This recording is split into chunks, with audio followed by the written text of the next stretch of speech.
আজকে সরস্বতী পুজো। তোমরা সবাই কেমন আছো? জানি আমি সরস্বতী পুজোর ব্লগটা একটু লেটেই ছাড়ছি, কারণ ভয়েস ওভার করার একদমই সময় পাইনি। তো যাই হোক, সরস্বতী পুজোর দিন আমরা সেজে গুজে বেরিয়ে পড়লাম ডোমজুড়ের নীলাঞ্জনা পার্কের উদ্দেশ্যে। এই পার্কে আমরা আগেও এসেছিলাম, কিন্তু আগের তুলনায় পার্কটা আরো বড় হয়ে গেছে। যেহেতু শীতকাল, তাই কত রং বেরঙের ফুল হয়েছে। ফুলগুলোর জন্য পার্কের সৌন্দর্যটা আরো বেড়ে গেছে।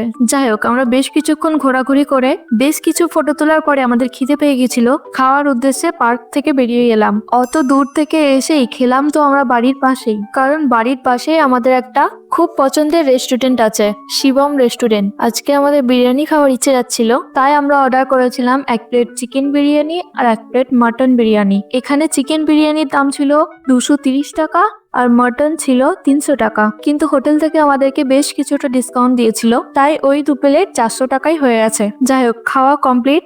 বিরিয়ানির টেস্টটা ছিল সত্যি অসাধারণ।